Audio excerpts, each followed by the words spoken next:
Assalamualaikum warahmatullahi wabarakatuh. Di sini saya akan presentasi materi ketiga. Nama Ruth Natalia Damayanti, NIM 21041144179, Prodi PGSD Angkatan 2021, kelas F. Materi model-model dan pendekatan pembelajaran bahasa Indonesia yaitu materi ketiga. Pengertian model pembelajaran. Model pembelajaran dapat diartikan dengan istilah sebagai gaya atau strategi yang dilakukan oleh seorang guru dalam melaksanakan kegiatan belajar mengajar. Dalam penerapannya itu gaya yang dilakukan tersebut mencakup beberapa hal prosedur agar tujuan yang ingin dikehendaki dapat tercapai. Banyak para ahli pendidikan mengungkapkan berbagai pembelajaran tidak terlepas dari kata strategi atau model pembelajaran identik dengan istilah strategi. Model pembelajaran dan strategi merupakan satu yang tidak dapat dipisahkan. Keduanya harus beriringan sejalan dan saling mempengaruhi. Istilah strategi itu sendiri dapat diuraikan sebagai titik atau sesuatu kegiatan pembelajaran yang harus dikerjakan guru dan siswa agar tujuan pembelajaran dapat tercapai secara efektif dan efisien. Selain itu, strategi dalam pembelajaran dapat didefinisikan sebagai suatu perangkat materi dan prosedur pembelajaran yang digunakan secara bersamaan, terpadu untuk menciptakan hasil belajar yang diinginkan guru pada siswa agar tujuan pendidikan yang telah disusun dapat secara optimal tercapai. Maka perlu suatu metode yang diterapkan untuk merealisasikan strategi yang telah ditetapkan tersebut.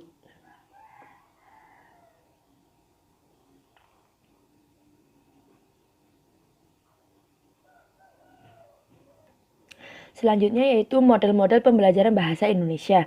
Model-model pembelajaran yang dapat digunakan dalam pembelajaran bahasa Indonesia antara lain. Yang pertama, discovery based learning adalah memahami konsep arti dan hubungan melalui proses intuitif untuk akhirnya sampai kepada suatu kesimpulan. Discovery terjadi bila individu terlibat terutama dalam penggunaan proses mentalnya untuk menemukan beberapa konsep dan prinsip. Yang kedua, project based learning adalah suatu model pembelajaran yang dirancang untuk menemukan suatu konsep atau prinsip.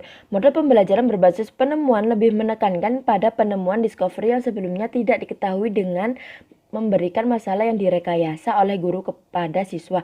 Yang terakhir, problem based learning merupakan model pembelajaran yang dapat membantu peserta didik untuk aktif dan mandiri dalam mengembangkan kemampuan berpikir memecahkan masalah melalui pencarian data sehingga diperoleh solusi dengan rasional dan autentik.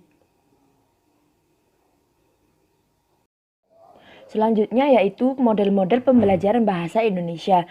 Model-model pembelajaran yang dapat digunakan dalam pembelajaran bahasa Indonesia antara lain. Yang pertama, discovery based learning adalah memahami konsep, arti, dan hubungan melalui proses intuitif untuk akhirnya sampai kepada suatu kesimpulan. Discovery terjadi bila individu terlibat terutama dalam penggunaan proses mentalnya untuk menemukan beberapa konsep dan prinsip. Selanjutnya yaitu project based learning adalah suatu model pembelajaran yang dirancang untuk menemukan suatu konsep atau prinsip. Model pembelajaran berbasis penemuan lebih menekankan pada penemuan yang sebelumnya tidak diketahui dengan memberikan masalah yang direkayasa oleh guru kepada siswa. Yang terakhir, problem based learning merupakan model pembelajaran yang dapat membantu peserta didik untuk aktif dan mandiri dalam mengembangkan kemampuan berpikir memecahkan masalah melalui pencarian data sehingga diperoleh solusi dengan rasional dan autentik. Selanjutnya, strategi pembelajaran bahasa Indonesia. Menurut Kamus Umum Bahasa Indonesia, strategi bermakna sebagai rencana yang cermat mengenai kegiatan untuk mencapai sasaran khusus. Strategi dapat diartikan pula sebagai upaya untuk mensiasati agar tujuan suatu kegiatan dapat tercapai. Strategi pembelajaran bahasa Indonesia berisi segala sesuatu yang dapat digunakan dalam menyusun rencana pembelajaran bahasa Indonesia secara cermat yang mengacu pada tujuan pembelajaran. Agar pembelajaran berbahasa memperoleh hasil yang baik, strategi pembelajaran yang digunakan guru harus memenuhi kriteria berikut. Yang pertama, relevan dengan tujuan pembelajaran. Yang kedua, menantang dan merangsang siswa untuk belajar. Yang ketiga, mengembangkan kreativitas siswa secara individual ataupun kelompok. Yang keempat, memudahkan siswa memahami materi pelajaran. Yang kelima, mengarahkan aktivitas belajar siswa kepada tujuan pembelajaran yang telah ditetapkan. Yang keenam, mudah diterapkan dan tidak menuntut disediakannya peralatan yang rumit. Yang ketujuh, menciptakan suasana belajar mengajar yang menyenangkan. Selanjutnya yaitu pendekatan dalam pembelajaran bahasa Indonesia. Pendekatan adalah cara memulai sesuatu. Pendekatan dalam pembelajaran bahasa adalah seperangkat asumsi tentang hakikat bahasa, pengajaran bahasa, dan proses belajar bahasa. Pendekatan dalam pembelajaran bahasa antara lain. Yang pertama, pendekatan tujuan. Pendekatan tujuan ini dilandasi oleh pemikiran bahwa setiap kegiatan belajar mengajar yang harus dipikirkan dan diterapkan lebih dahulu adalah tujuan yang hendak dicapai. Dengan memperhatikan tujuan yang telah ditetapkan itu, dapat ditentukan metode mana yang akan digunakan dan teknik pengajaran yang bagaimana yang diterapkan agar tujuan pembelajaran tersebut dapat dicapai. Jadi, proses belajar mengajar ditentukan oleh tujuan yang telah ditetapkan untuk mencapai tujuan itu sendiri. Selanjutnya yaitu pendekatan struktural. Pendekatan struktural merupakan salah satu pendekatan dalam pembelajaran bahasa yang dilandasi oleh asumsi yang menganggap bahasa sebagai kaidah. Atas dasar anggapan tersebut timbul pemikiran bahwa pembelajaran bahasa harus mengutamakan penguasaan kaidah-kaidah bahasa atau tata bahasa. Oleh sebab itu, pembelajaran bahasa perlu dititik beratkan pada pengetahuan tentang struktur bahasa yang tercakup dalam fonologi, morfologi, dan sintaksis. Dalam hal ini, pengetahuan tentang pola-pola kalimat, pola kata, dan suku kata menjadi sangat penting. Dengan struktural, siswa akan menjadi cermat dalam menyusun kalimat karena mereka memahami kaidah-kaidahnya.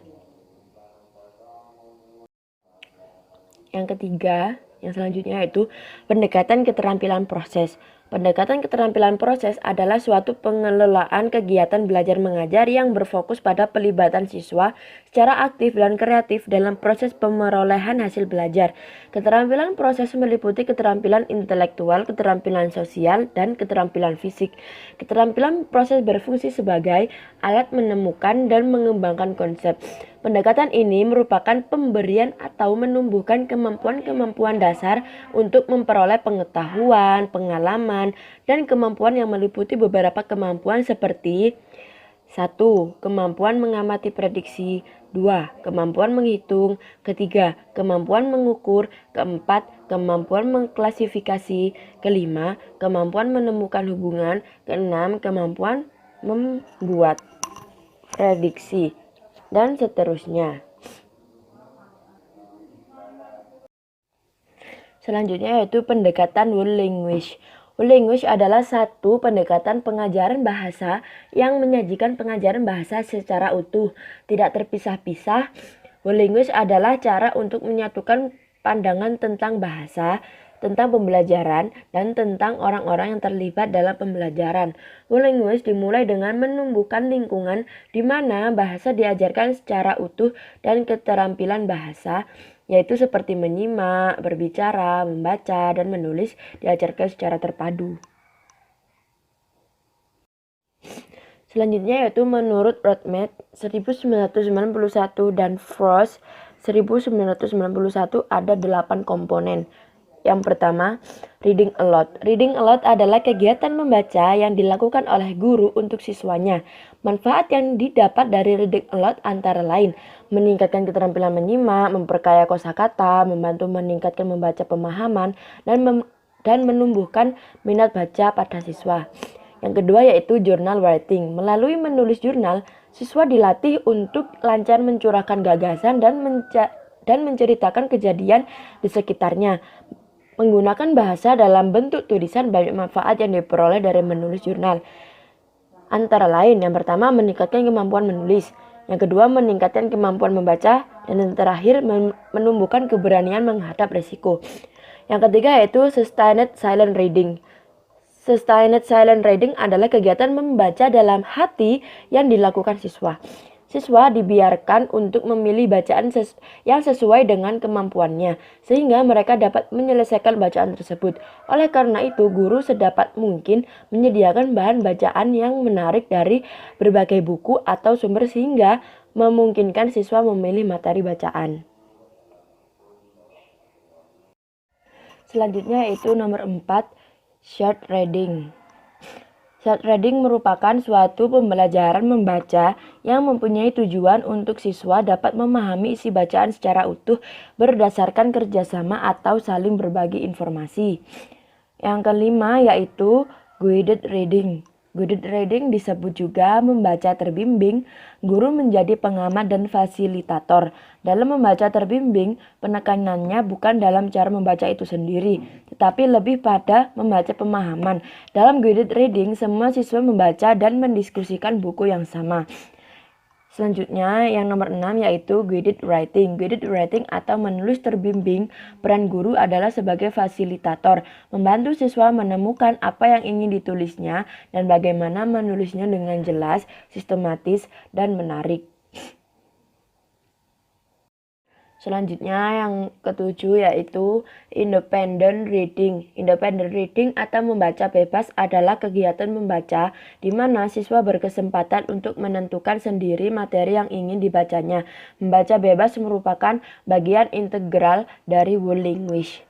Dan yang terakhir yaitu independent writing. Independent writing atau menulis bebas bertujuan untuk meningkatkan kemampuan menulis, kebiasaan menulis, dan kemampuan berpikir kritis. Jenis menulis yang termasuk independent writing antara lain menulis jurnal dan menulis respons. Nah, presentasi saya sudah selesai.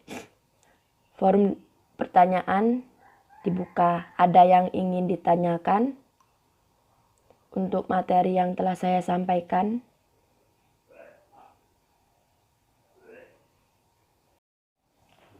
Apakah ada yang mau ditanyakan di materi yang telah saya sampaikan ini, di materi ketiga? Monggo, forum pertanyaan. Saya persilahkan.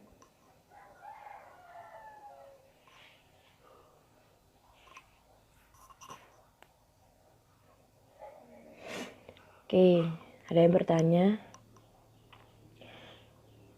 Dari Majidah, Iva, Khairun Nadifa, Yemilatul, Majana Nabila, Adelia. Hanya 4 orang. Yang pertama yaitu pertanyaan dari Khairun Nadifa. Kenapa dalam pembelajaran bahasa Indonesia memerlukan pendekatan? Jawabannya yaitu fungsi pendekatan bagi suatu pengajaran ialah sebagai pedoman umum untuk langkah-langkah metode dan teknik pengajaran yang akan digunakan. Jadi dikatakan bahwa pendekatan melahirkan metode. Artinya metode suatu bidang studi, dalam hal ini bahasa, sangat ditentukan oleh pendekatan yang digunakan. Terus jika ada yang kurang, ada yang mau menambahkannya. Jika tidak, saya akan menunjukkan pertanyaan yang kedua, yaitu dari Mbak Jamilatul. Nggak ada ya. Pertanyaan yang kedua yaitu, dalam struktur bahasa yang tercakup dalam fonologi, morfologi, dan sintaksis, apa yang dimaksud dengan fonologi, morfologi, dan sintaksis? Struktur fonologi bahasa Indonesia. Penyusunan atau penggabungan unsur-unsur bahasa menjadi suatu bahasa yang berpola. Dalam Kamus Besar Bahasa Indonesia dinyatakan bahwa fonologi adalah bidang dalam linguistik yang menyelidiki bunyi-bunyi bahasa menurut fungsinya. Dengan demikian, fonologi adalah merupakan sistem bunyi dalam bahasa Indonesia, atau dapat juga dikatakan bahwa fonologi adalah ilmu tentang bunyi bahasa. Terus morfologi atau ilmu bentuk kata adalah cabang linguistik yang mengidentifikasi satuan-satuan dasar bahasa sebagai satuan gramatikal. Morfologi mempelajari seluk-beluk bentuk kata serta pengaruh perubahan-perubahan bentuk kata terhadap golongan dan arti kata. Dapat pula dikatakan bahwa morfologi mempelajari seluk-beluk bentuk kata serta fungsi perubahan-perubahan bentuk kata itu, baik fungsi gramatikal maupun fungsi semantik. Selanjutnya yaitu sintaksis. Secara umum, struktur sintaksis terdiri dari susunan subjek, predikat, objek, dan keterangan yang berkenaan dengan fungsi sintaksis. Eksistensi struktur sintaksis terkecil ditopang oleh urutan kata, bentuk kata, dan intonasi. Bisa juga ditambah dengan konektor yang biasanya disebut konjungsi. Sintaksis adalah cabang ilmu linguistik yang mengkaji seluk-beluk tata bahasa dalam satuan kalimat. Pengertian tersebut sejalan dengan pendapat Ramlan yang mengungkapkan bahwa sintaksis adalah bagian atau cabang ilmu bahasa yang membicarakan seluk-beluk wacana, kalimat, klausa, dan frasa. Nah, oke, kita lanjut ke pertanyaan ketiga, yaitu dari Mbak Majidah Nabila. Pertanyaannya adalah, bagaimana cara guru untuk meningkatkan kemampuan siswa yang pasif dalam pendekatan komunikatif dalam pembelajaran bahasa Indonesia? Jawabannya yaitu pendekatan komunikatif adalah suatu pendekatan yang bertujuan untuk meningkatkan keterampilan siswa dalam berkomunikasi, menekankan pembinaan dan pengembangan kemampuan komunikatif siswa. Sebagai seorang guru, itu harus memperhatikan karakteristik terhadap anak didiknya, sebab guru harus mampu mengubah anak yang awalnya negatif dapat berubah menjadi positif. Anak yang selalu pasif jika ditanya hanya diam dan tidak pernah mau bertanya, meskipun sebenarnya belum memahami apa yang disampaikan guru. Karena anak yang semacam itu akan sulit diajak berkembang. Lalu, faktor yang menyebabkan anak pasif dalam belajar. Faktor yang pertama dari dalam diri sendiri, kurangnya kecakapan atau kemampuan. Terus baik bakat maupun pengalaman belajar. Selanjutnya, kurang berminat terhadap materi pembelajaran yang dipelajari sehingga tidak ada dorongan untuk melakukan kegiatan belajar atau mendapat kesulitan dalam mempelajari materi pembelajaran tersebut. Faktor yang kedua dari luar diri sendiri, adanya masalah di lingkungan keluarga atau lingkungan teman-temannya. Cara untuk mengatasi siswa yang pasif dalam pembelajaran memberi sentuhan pada titik peka anak sebagai orang tua sekaligus sebagai pendidik bagi anak. Harus memiliki kesabaran untuk memulai menyentuh titik peka anak dengan memberi perhatian khusus pada hal-hal yang amat menarik perhatian anak dan juga mengembangkan rasa percaya diri anak. Oke, selanjutnya ke pertanyaan terakhir dari Mbak Adelia, yaitu soalnya, apa tujuan utama pembelajaran pendekatan dan bagaimana menjadi peserta didik yang mandiri? Oke, di sini saya akan menjawabnya, yaitu tujuannya untuk menunjukkan bahwa siswa telah melakukan tugas belajar yang umumnya meliputi pengetahuan, keterampilan, dan sikap-sikap yang baru yang diharapkan tercapai oleh siswa. Terus caranya menjadi peserta didik yang mandiri, yaitu yang pertama, membiasakan penilaian antar teman. Yang kedua, membimbing dan memandu siswa belajar. Yang ketiga, menerima variasi gaya belajar. Yang keempat, memberi nilai sebagai umpan balik. Yang kelima, melakukan refleksi bersama. Oke, jika ada yang kurang dari pertanyaan saya, ada yang mau ditambahkan atau ada yang mau dikoreksi, jika tidak ada, maka saya akan akhiri presentasi materi ketiga saya ini. Saya mengucapkan mohon maaf jika ada salah kata dalam presentasi saya dan maaf jika ada kurangnya. Saya mengucapkan kepada kalian semua telah mau ikut bergabung dalam presentasi saya di siang hari ini. Jika ada salah tutur kata, saya mohon maaf sebesar-besarnya. Dan saya mengucapkan terima kasih sebanyak-banyaknya. Dan saya akhiri pertemuan ini.